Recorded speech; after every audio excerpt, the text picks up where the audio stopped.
What's up guys, Sean here, and today I want to talk to you about the Young Turks' pathetic attempt to smear Andy Ngo and somehow retroactively make him responsible for the assault that was committed against him.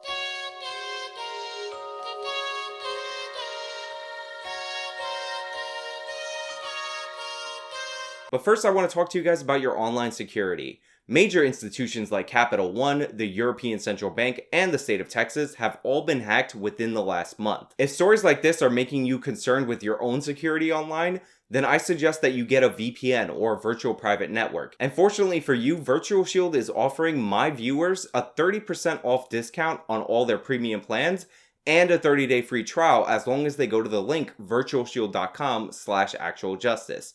It's super easy to use, you just download it, and then one click secures your connection on the internet. That's virtualshield.com/actualjustice to get your no-risk 30-day free trial. What are you doing? Click the link and go over there. Ever since video surfaced of then Quillette reporter Andy Ngo being viciously beaten by a large group of Antifa thugs, there have been a number of left-wing smear jobs against Andy Ngo to somehow mitigate the violence that occurred against him and imply that Andy Ngo himself was somehow responsible for the attack that was committed against him and the lack of police response for that attack. This incident was truly a surreal event because we had a clear video of Ngo being attacked and him just walking away as he's being beaten and having stuff thrown on him. Yet even though we have truth in the video and we can all see it for ourselves, far-left activists were more obsessed with discrediting Andy by calling him a non-journalist and a conservative activist rather than addressing the legitimate assault that happened against him that, again, was captured on video for all to see. Now, you could chalk this up to one of two things: the media not caring about violence against people who they perceive to be conservatives. The media has been minimizing and ignoring violent attacks on Trump supporters for about 4 years now, since early into the campaign when it started happening and throughout his presidency. Or you could say that the desire of the left to frame Andy Ngo as somehow responsible for his own assault is due to the fact that the left genuinely supports Antifa. Over the past couple of years, the left has shifted their strategy from ignoring left-wing violence against the right to outright praising Antifa and giving them the moniker that they are in fact anti-fascist fighting fascism, when obviously they're not. They're people who are attacking anyone who doesn't agree with their far-left communist agenda. But you can't ignore the fact that clearly this is a narrative that the far left wants to push desperately. Now, I know we're going to break down the Young Turks' most recent video where they try to smear Andy Ngo, but first I want to talk about their original video that they did covering the attack on Andy Ngo. Now, I know some of you looking at the screen right now might think that I made a mistake and I picked the wrong Young Turks video to screenshot to talk about their original coverage on the Ngo attack, but this is the legitimate title they put for the video about Andy Ngo's attack. And it reads, "Conservatives accuse activists of throwing, quote, concrete milkshakes, unquote." Yes, this is what the Young Turks thought was the main takeaway from a clear-cut video of Andy Ngo being beaten by Antifa. That conservatives are accusing the left of saying that there's concrete in the milkshakes. And they make it clear throughout the video that that's what they want to talk about. Conservatives and white nationalists have been pushing this narrative that the milkshakes that were being thrown by the counter protesters included quick dry concrete. Now, they do go over the attack on Andy Ngo in the first minute and 30 seconds of this 12-minute video, but after that, the video hyper focuses on whether or not there was concrete in some of the milkshakes thrown at Andy Ngo and thrown at other people Antifa was attacking. In fact, they show clips from another Young Turks show called The Damage Report, where they actually brought on an expert to dispute the claims that there were concrete in the milkshakes. And if you're not familiar with how the Young Turks operate, their fundamental takeaway from a story, which clearly shows Andy Ngo being attacked by Antifa, is that conservatives are no good dirty liars who made up a story about there being quick dry cement in the milkshakes thrown at people by Antifa. In terms of the idiocy here, you already won this argument. CNN, everyone else is got you as the victim. But no, you got to take it an extra step and make up stuff. And it's amazing that they would focus the vast majority of their video on this claim and attribute it to lying conservatives when that's not even true. Everybody knows that the original claim about quick dry cement came directly from the Portland police. The reason conservatives were reporting it is because that's what the police told them. When it was clarified or it was never proven, people stopped reporting it because that was never an important aspect of the story. But the Young Turks aren't interested in telling the actual story because that's really inconvenient for them because they're kind of in line with Antifa. In fact, Cenk's nephew is an open supporter of Antifa and their violence. So when you understand that the Young Turks' #1 goal is to protect their side and attack people on the other side, you can't be surprised when they do an entire story about something conservatives supposedly made up, even though there's clear evidence that they didn't, and then attack them for it as if that's the key takeaway of this story. Now, after seeing that original video, I wasn't surprised that the Young Turks jumped on this new video that supposedly shows Andy Ngo being complicit in violence committed by Patriot Prayer on May Day. Now, the video in question has been making the rounds for the past week, so I'm not surprised to see the Young Turks do a video about it because they didn't want to talk about Ngo being assaulted in the first place, and now they can use this video to somehow blame Andy Ngo for his assault. Now, before I get into this latest Young Turks video on Andy Ngo and refute all of their dumb points, I do want to point out that the original video in question is from May Day. And I don't know if you guys know this, but May Day takes place in May. Andy Ngo was assaulted by Antifa on video, the video that we've all seen, in late June. May and June are not the same month. My point being that even if this video proved what the far left has claimed that this video proves, it doesn't have anything to do with his assault, and it doesn't somehow make Andy Ngo responsible for the assault that was committed against him. Now that we got that out of the way, let's get into the Young Turks' stellar coverage on this issue. Andy Ngo is the conservative photographer who went on a nationwide tour to make himself a professional victim of anti-fascist protesters. A left-wing activist went undercover. He goes by Ben, that's not his real name. And the footage that was discovered through this process indicates that Andy Ngo likes to turn a blind eye to right-wing violence, even as members of the right wing are planning and coordinating that violence. And we're gonna show you those examples in just a second. Oh my God, Andy Ngo was in a group of people called Patriot Prayer while they were planning an offensive act of violence against Antifa, and he said nothing? That's pretty horrible. Let's see that video. We're about to hear them kind of discuss what to do about the possibility of getting pepper sprayed as they provoke people and try to get into these violent altercations. They also later talk about weapons, so take a look.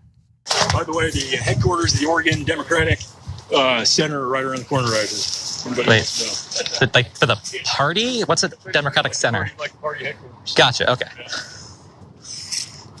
Huh. I guess. What's that? We're just checking which way the wind was blowing so we don't spray ourselves. Yeah, that would suck. It's blowing out of the northwest, I think. So. I think it's whatever, it's blowing that way. So two things I want to clarify. If you see the guy in a blue shirt, that's Andy Ngo. So that's evidence that he was there.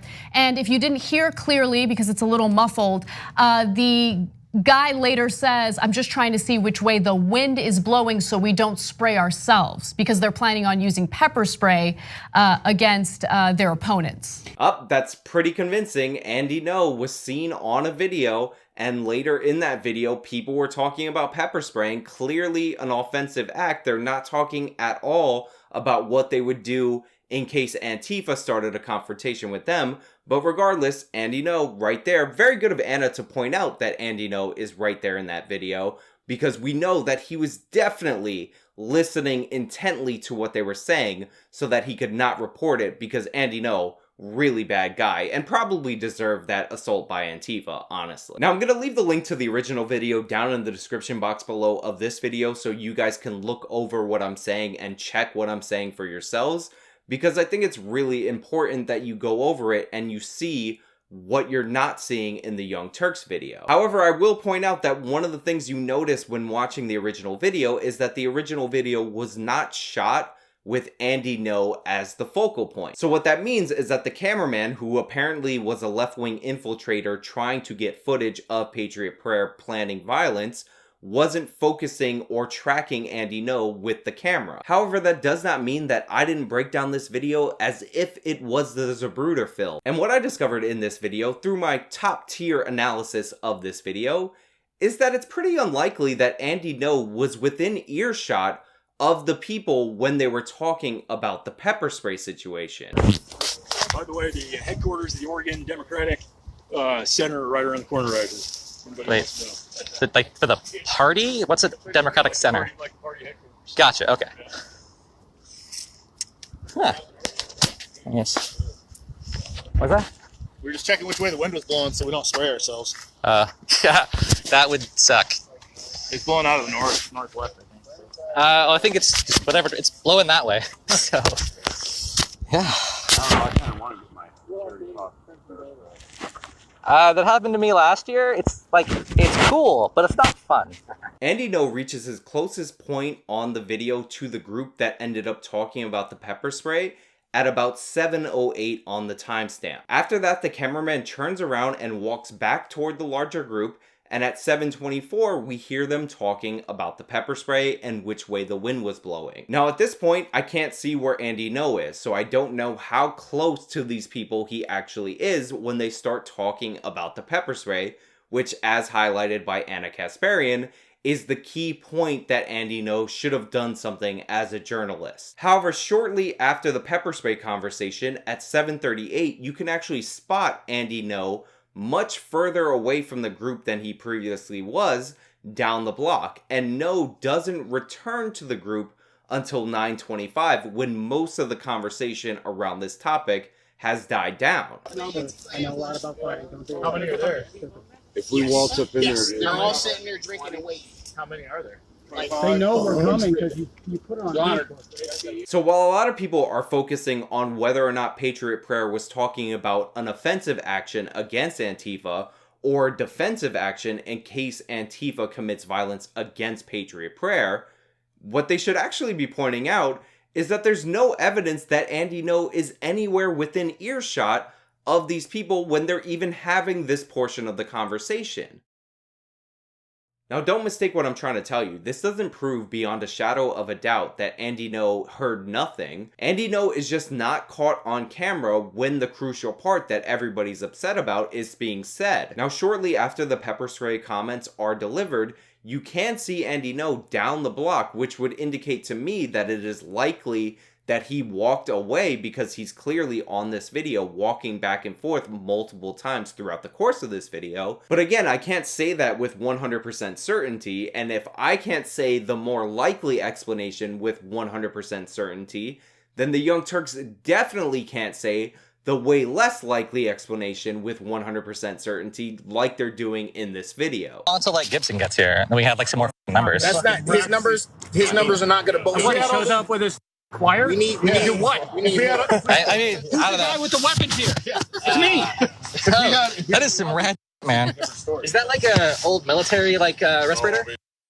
All right, so you hear them mention Gibson. When is he gonna get here? They're referring to Joey Gibson, who's the leader of Patriot Prayer. And the reason why they wanted to wait for him to show up is because they wanted more people on their side, because they had located where the so-called anti-fascists were hanging out, which was the bar, and they wanted to approach them and get into a violent altercation, but they realized that they were outnumbered. So they're asking, where's Gibson, meaning Joey Gibson? And then someone also mentions who here has the weapon. So they're being very clear about how one of them is armed. Now, the next part of the video that the Young Turks are highlighting is this moment where a member of Patriot Prayer takes out a metal police baton, one of those collapsible things. I don't know exactly what it's called. I'm sure half of the people that comment on this video will tell me exactly what it's called and be like, in your face, you didn't know that. So just go ahead and do that. And this, according to the Young Turks, is a clear indication that they are planning violence. They also talk about how they want more numbers.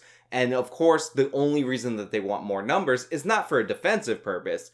it's because they are explicitly planning to violently attack Antifa, who probably never attacked anybody. And when they did attack Andy Ngo, he definitely deserved it. I know I keep saying that, like, sarcastically, but just wait, because the Young Turks will say that later in this video. Now here's the thing, I don't support right-wing groups bringing weapons, especially in places like Portland. I understand people want to bring them for defensive purposes, but what you have to understand is that the police in places like Portland and the media are not on your side. And any action, no matter how sensible of a precaution that you think it might be at the time, that can be reframed by the left-wing media to make you look like the aggressor, will be reframed by the left-wing media to make you look like the aggressor. And it turns out, and I know this might surprise a lot of you who've watched many of my Young Turks videos, but it appears to me that the Young Turks have actually cut this video in such a way that its full context was actually obscured by the way that they cut this video. Because while this group is talking about potential violence and the precautions that they are taking against potential violence that might be inflicted upon them by Antifa, they are not directly planning to go attack Antifa. But they could just see us and just ignore us, but they would definitely... What if we just cross the street? Even on They're the gonna circle up, and they're gonna clamp us. If they come across And the cops the are gonna street, do because the cops are on their side. And not here. But I mean, I say, Like there's no cops around. we want to. Yeah, the cops. as long as We're we're across justified. the street, as long as we're They're across gonna the street, arrest I don't us. know. But We're if we're fighting? going right We next to march What they do to the Proud Boys Oh, around yeah, the country? that's right. So that's what I'm saying. March If we're gonna do it across the street, not on the same street. In fact, this guy is saying explicitly right here, clear as day, in a part of the video that the Young Turks decided not to show you, that he won't go to the location where Antifa is unless they all agree to stay on the opposite side of the street from Antifa. Now, obviously, if they're saying we're going to stand on the opposite side of the street from Antifa, and if they cross the street to attack us, then we'll defend ourselves, that's pretty different from them saying we're going to go get them at the place that they're hanging out. Now, again, I don't agree with bringing the weapons in the first place, because even if you have solely defensive purposes in mind for if you're going to use them, the fact that you brought them to the protest will be used against you in a court of law if you are arrested for any reason, especially if you get into a fight. But the point I'm trying to make isn't that Patriot Prayer did nothing wrong. The point I'm trying to make is that what in this video, these are the clips that the Young Turks have shown us of this video, shows that Andy Ngo was at fault. Of the two supposedly damning clips of Andy Ngo being complicit in Patriot Prayer violence, it's arguable that he even heard the first conversation, and both conversations are arguable whether or not they were offensive conversations or talking about the defensive actions that Patriot Prayer planned to take. But the point of this video isn't to actually prove that Andy Ngo did something legitimately wrong.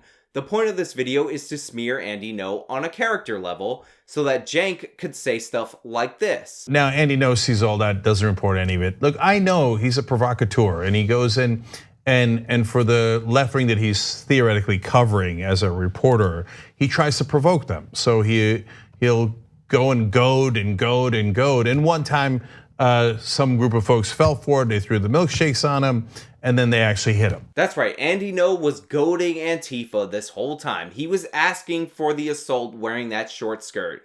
And the one time Antifa ever did violence, it was because they fell for Andy Ngo's goading of them to do that violence. First of all, Antifa is almost always violent, as we all know. We can all see the videos of them attacking people. They show up to these events with weapons. You know, the Young Turks just said Patriot Prayer, even having weapons makes them guilty, but somehow Antifa having weapons at all these events doesn't make them violent and doesn't make them guilty. They threaten you if you start filming them, and if you continue to film them, they then assault you. They robbed Andy Ngo. Did they rob Andy Ngo in self-defense or because he goaded them to rob him? No, they attacked him because he was filming them, and Antifa doesn't want people to see what they're doing because Antifa are a bunch of criminals. But the Young Turks aren't interested in telling the truth about the Ngo situation.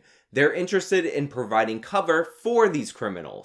What I do care about, though, is setting the record straight about who perpetuates the violence and who turns a blind eye to violence. Now, I just have to point out that this is my absolute favorite part of this video by far, where Anna says that this is really about shining a light on who really turns a blind eye to violence, while going around with their grifty selves trying to pull money out of people as they make themselves out as the victims. After Andy Ngo was hit with some milkshakes. Yeah, that's right. After Anna Kasparian took her position as our moral better, saying that she's all about shining a light on those who turn a blind eye to violence, she then immediately described the assault against Andy Ngo as him having some milkshakes thrown on him. Do you not believe me because I inserted myself in between the clips? Well, let's play it so you guys can hear it in its entirety. What I do care about, though, is setting the record straight about who perpetuates the violence and who turns a blind eye to violence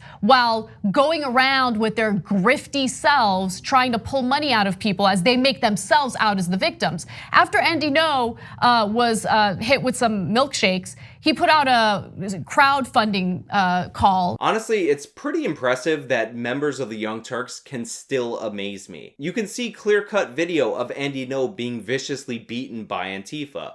You can see photos of his black eye. He had a brain hemorrhage. But even though the video of Andy Ngo being assaulted is clearly out there and everybody can see for themselves the facts of the case, Anna, in the same sentence where she condemns Ngo for turning a blind eye to violence, turns a blind eye to the violence inflicted against Andy Ngo. These people have no standards. The reason that they covered the Andy Ngo assault originally the way they did is because they don't care that Andy Ngo was assaulted. They're more interested in protecting the violent actors on their side.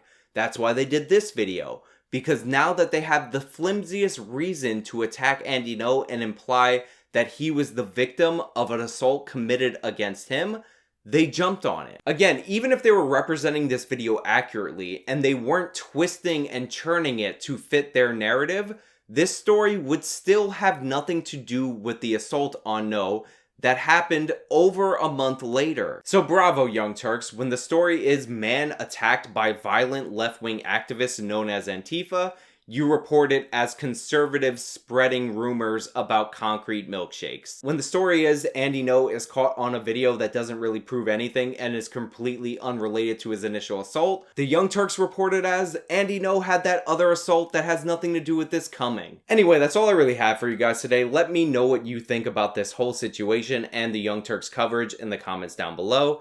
Just in case you missed the announcement, I have a Minds account.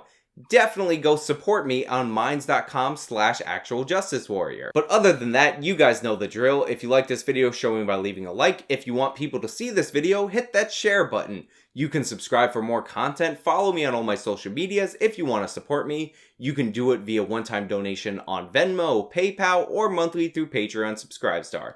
This has been me taking down yet another Young Turks video, this time smearing and blaming a victim because I guess that's progressive now. Till next time.